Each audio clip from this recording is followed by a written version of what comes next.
우리가 사는 세상은 온갖 악과 고통이 가득합니다. 아침에 눈을 뜨고 일어나면 뉴스에서 또 인터넷에서 각종 사건, 사고가 끊이지 않고 계속됩니다. 각종 질병을 겪게 되고 아픔을 느낍니다. 서로 간에 갈등하고 싸우고 전쟁을 일삼고 다툽니다. 부패가 있고 부정이 있고 또 자연재해 같은 수많은 고통과 악들 속에서 우리는 하루하루 살아가고 있습니다. 고통이 있다는 것은 이 세상이 바람직한 상태가 아니라 뭔가 잘못되어 있다는 것입니다. 그래서 모든 종교는 인간의 이 고통의 문제를 다루고 그것을 해결하는 길을 제시하고자 합니다. 성경은 이 악과 이 고통 속에 살아가는 인생을 두고서 죽은 자다, 그렇게 말을 합니다. 죄의 삭은 사망이죠. 사람이 죄를 지으면 그 대가로 형벌을 받듯이 죄의 대가로 사람은 죽음의 병에 걸려 있다는 것이 성경의 선언입니다.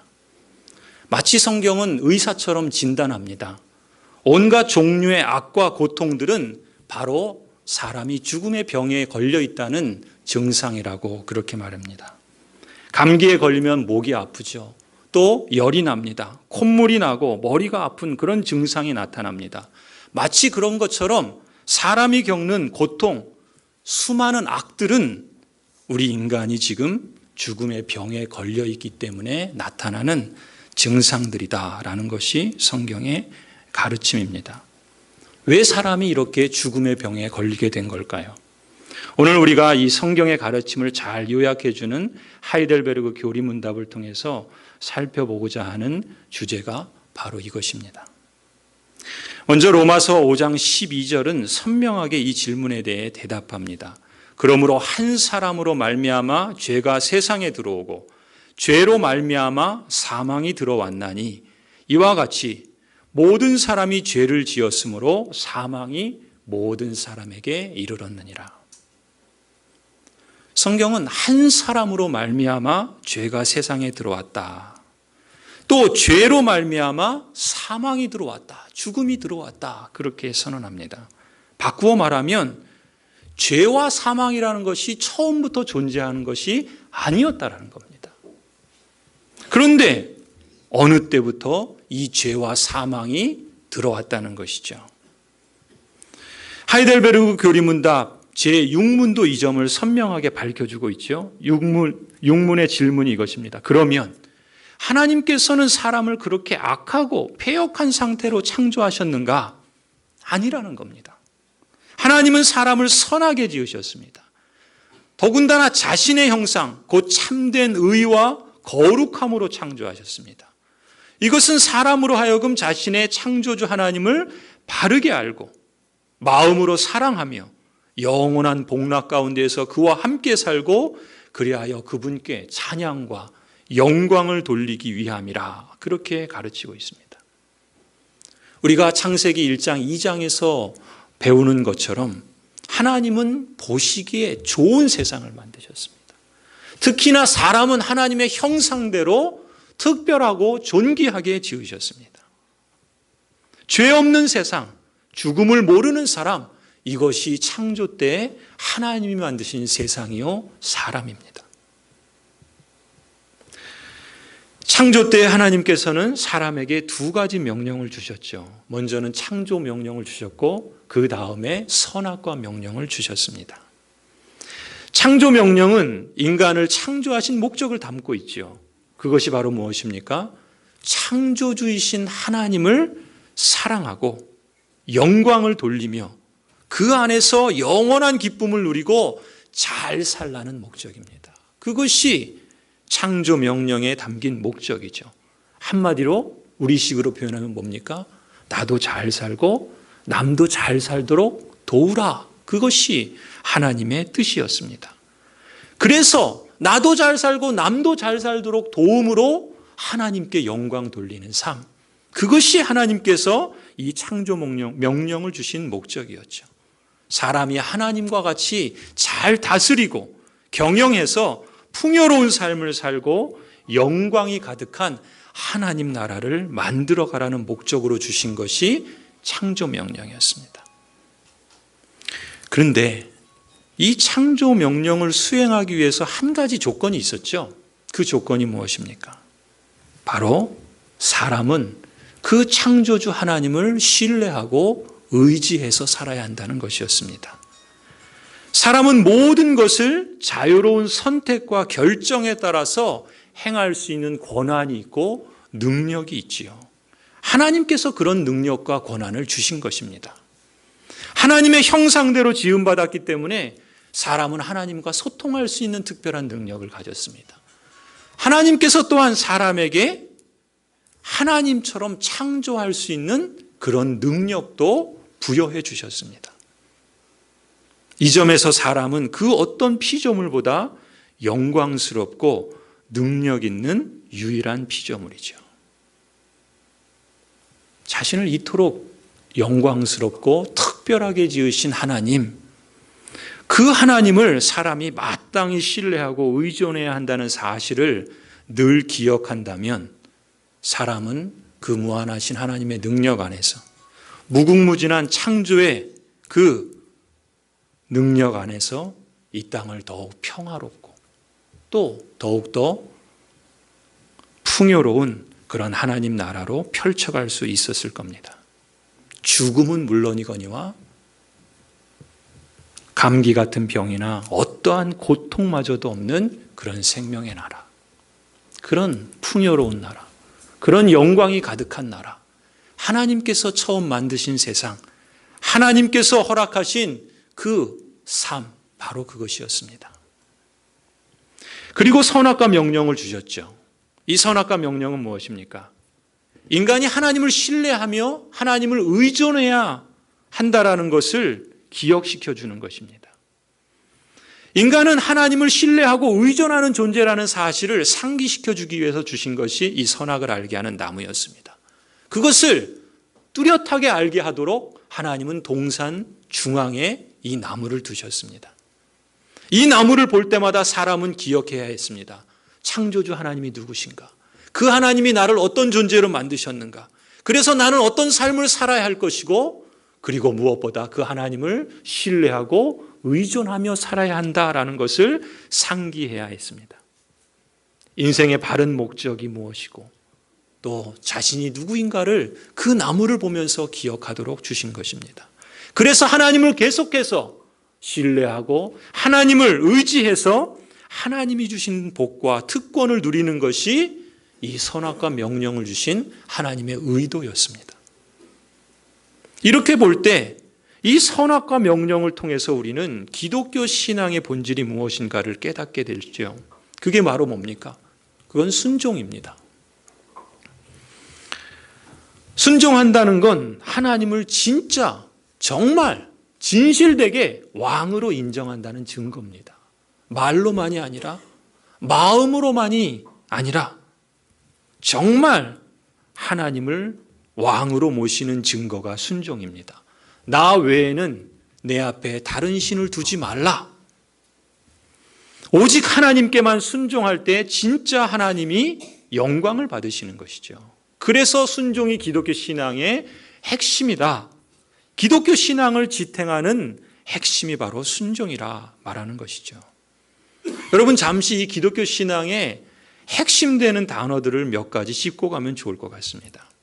이 성경 전체를 우리가 조망해 보면은 성경의 핵심으로 우리가 세 가지를 표현할 수 있습니다. 하나님의 영광과 사랑과 그리고 순종입니다. 성경이 말하는 기독교 신앙의 목적을 한마디로 표현한다면 하나님의 영광이라 말할 수 있죠. 하나님을 영화롭게 하는 것이 기독교의 목적입니다. 그리고 그 기독교 신앙의 내용을 한 단어로 표현하면 사랑이라고 할 수 있겠죠.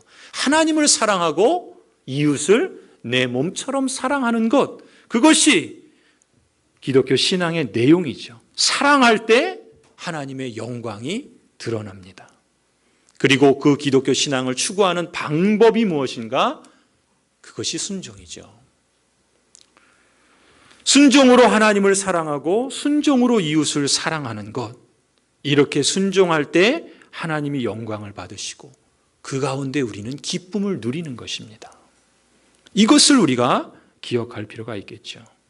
이런 점에서 다시 앞서 돌아와서 이 선악과 명령은 바로 창조 때부터 이 순종이 기독교 신앙의 목적이고 내용이며 그것을 완성하는 길이라는 것을 우리에게 잊지 않도록 도와주는 겁니다. 하지만 이 모든 것이 한순간에 엉망진창이 되어버리죠. 모든 것이 깨져버립니다. 더 이상 세상은 창세기 1장, 2장처럼 낙원이 아닙니다. 창세기 3장 오늘 우리가 읽은 이야기는 사람이 왜 죽음의 병에 걸려 있는가라는 것을 그 진상을 우리에게 밝혀주죠. 사탄이 첫사람 하와를 유혹합니다. 사탄의 말에 의하면 인간이 동산 중앙에 있는 나무의 실과를 먹으면 하나님처럼 될 거라 그렇게 유혹합니다. 마치 이걸 우려해서 못 먹게 막으시는 옹졸한 존재로 하나님을 깎아내립니다. 하나님에 대한 신뢰에 흠집을 내는 말로 이간질을 하는 거죠. 하나님은 선악과를 먹으면 죽을 것이라 말씀하셨습니다.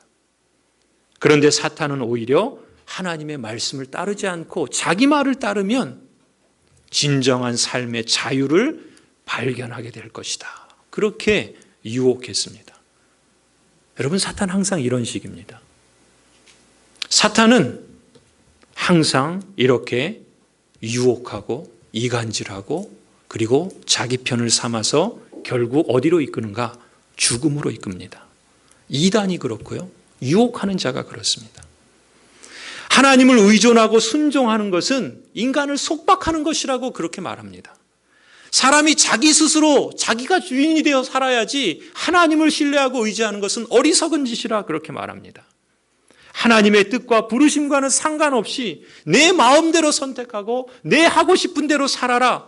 그렇게 자기 결정권을 갖고 자기 삶의 주인이 되어 사는 것이 그것이 진정한 자유의 삶이라고 사탄은 끊임없이 유혹합니다.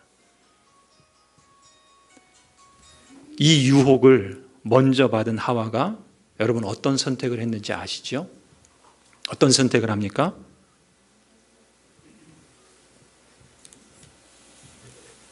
하나님의 뜻을, 하나님의 말씀을 거역하죠. 자기 스스로 주인이 되고자 선택합니다. 하와는 하나님의 명령을 어기는 불순종을 택했습니다. 자기 스스로 하나님처럼 되고자 하는 그 욕망에 덫에 걸려 넘어진 것이죠. 함께 있던 아담도 같은 선택을 했습니다.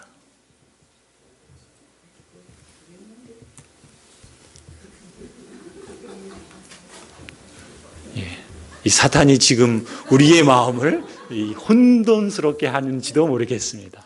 우리 옆에 도와주셔서 잘 해주시면 감사하겠습니다. 하와가 이 선택을 했을 때 여러분, 하와는 그 사단의 그 유혹에 넘어져서 욕망의 덫에 걸린 것이죠. 하와만 그렇지 않았습니다. 함께 있던 남편 아담도 같은 선택을 했습니다. 결과적으로 아담과 하와는요, 하나님보다 사탄을 더 선하다고 본 겁니다. 하나님의 말보다 사탄의 말이 더 옳다라고 인정한 겁니다. 말하자면 아담과 하와는 하나님을 신뢰하기보단 사탄을 더 신뢰했던 것이죠. 사탄의 유혹의 덫에 걸려 하나님께 불순종한 이 선택의 결과가 결국 무엇입니까? 인간은 사탄의 말대로 자유하게 되고 사탄의 말대로 하나님처럼 된 것이 아니라 도리어 사탄의 노예가 되고 종이 되었습니다. 여러분, 사탄의 권세가 뭐죠? 사탄의 권세는 죽음입니다. 사탄의 권세는 사망입니다. 그 권세 아래 놓이게 된 인간은 그때부터 죽음의 병에 걸리게 된 것입니다. 사람의 본성 또한 사탄처럼 심히 부패하게 되었습니다. 로마서 1장 29절을 보면 사람이 마음에 하나님 두기를 싫어하매 하나님께서 사람을 그대로 그 상실한 마음대로 내버려 두셨다 말씀합니다. 그 상실한 마음이 뭘까요? 모든 불의, 추악, 탐욕, 악의, 시기, 살인, 분쟁, 사기, 악독, 수근수근, 비방, 능욕, 교만, 자랑, 악을 도모함, 부모를 거역함, 우매함, 약속을 깨트림, 무정함, 무자비함. 이 목록은 끊임없이 반복될 것입니다. 끝이 없이 이어질 겁니다. 그러한 삶의 현실을 우리는 매일매일 뉴스를 통해서 우리의 삶의 현실에서 듣고 경험하고 그 안에서 살아가고 있는 것이죠.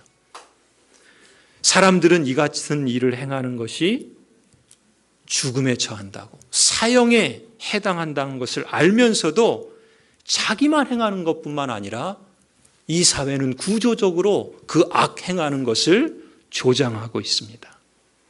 그런 일을 행하는 자를 옳다고 말합니다.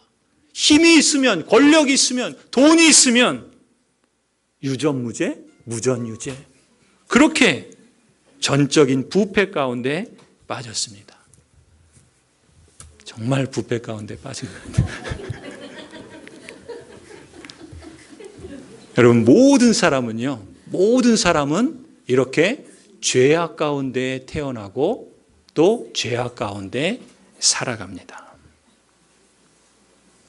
로마서 5장 12절은 이렇게 말씀했죠. 결국 한 사람의 불순종으로 말미암아 죄가 세상에 들어오고 이 범죄로 인해 사망이 들어왔으며 이와 같이 모든 사람이 아담 안에서 죄를 지었으므로 사망이 모든 사람에게 이르렀던 것입니다. 지금 우리가 사는 세상은 창조 때 에덴 동산 그대로가 아니라 죄와 악으로 얼룩진 세상입니다. 원인은 오직 하나죠. 사람이 순종하지 않기로 선택했기 때문입니다. 불순종이 이렇게 무섭습니다. 이것이 세상의 방향을 180도 완전히 바꾸어 버렸습니다. 생명과 풍요로운 삶이 아니라 죽음과 저주로 바꾸어 버린 것입니다.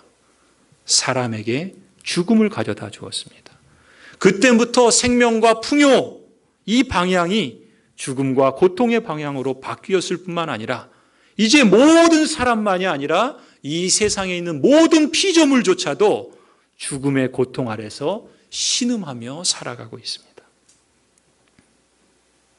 사회가 망가지고 전쟁이 그치지 않고 자연은 파괴되고 우리는 이제 매일매일 미세먼지 속에서 자연의 환경의 오염에 우리가 스스로 만든 소위 말하는 플라스틱 같은 그런 작은 것들을 우리 스스로 버리고 우리 스스로 먹으면서 죽음에 신음하고 있는 것입니다. 모든 사람들과 피조물들이 이렇게 죽음과 그 고통 아래서 신음하고 살아가고 있다는 것. 왜요? 불순종의 죄로 말미암은 타락 때문이다. 그렇게 성경은 우리에게 선언합니다. 불편한 진실이죠. 반갑지 않은 그러한 진리죠. 듣기에 불편하지만 반갑지 않지만 그것이 지금 우리가 살아가고 있는 이 세상에 그리고 이 세상의 악과 고통을 가져다 준 현실에 대한 진리입니다. 타락한 인간이 갖게 된 두 가지 특징이 있습니다. 한자로 표현하면 약자와 악자로 표현할 수 있습니다. 연약할 약자와 악할 악자. 인간은 연약할 뿐만 아니라 악합니다. 세상의 약함은 고통의 문제를 인간의 약함은 고통의 문제를 낳고요. 인간의 악함은 죄의 문제를 낳습니다. 세상에 악과 고통이 가득한 이유는 여기에 있죠. 바로 인간이 불순종으로 타락했기 때문입니다.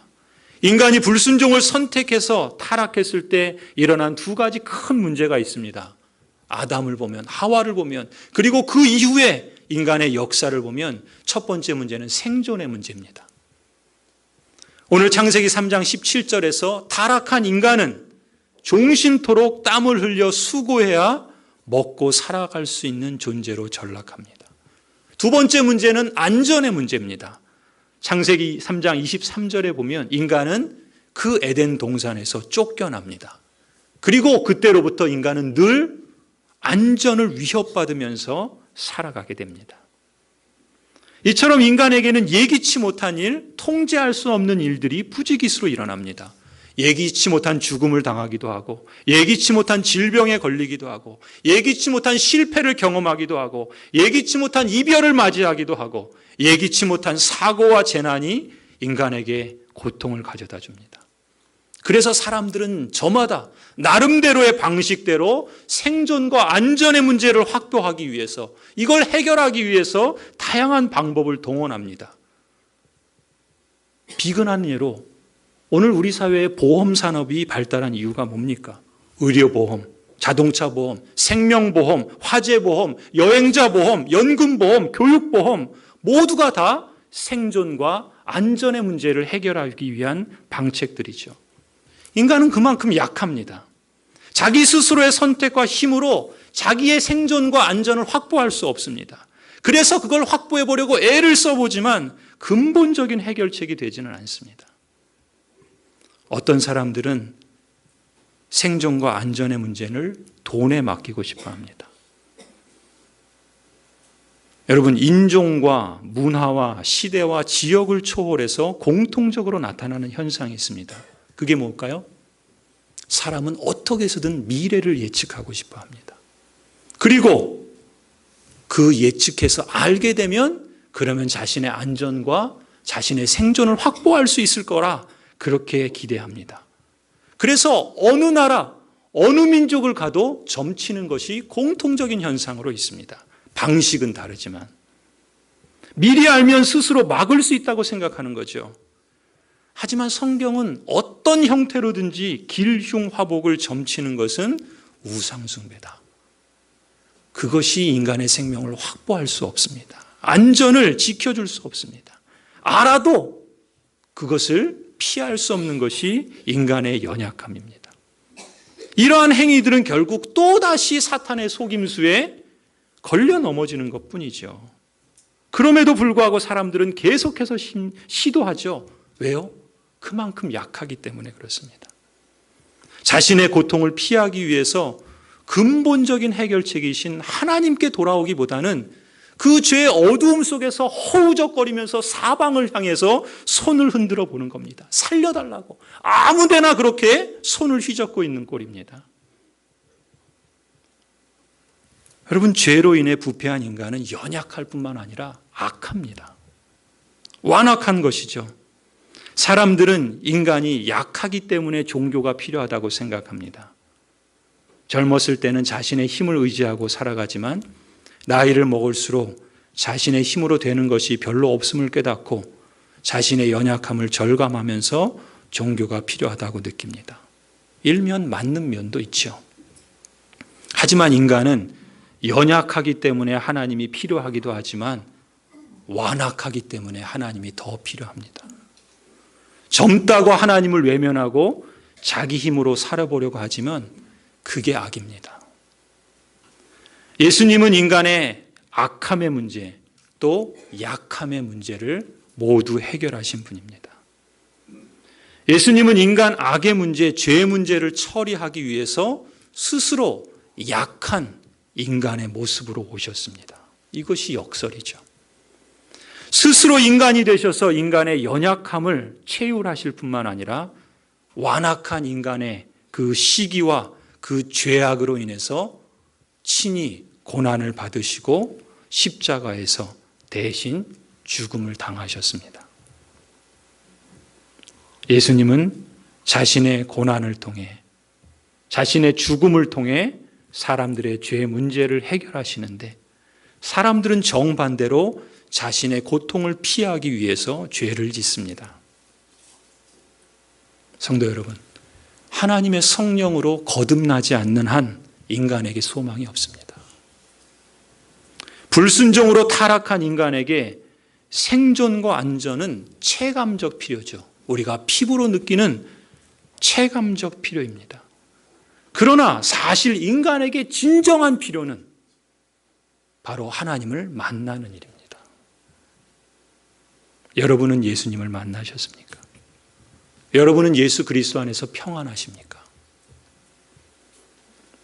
여러분 한 사람 한 사람이 다 다 죄와 이 비참함에서 구원받기를 원합니다.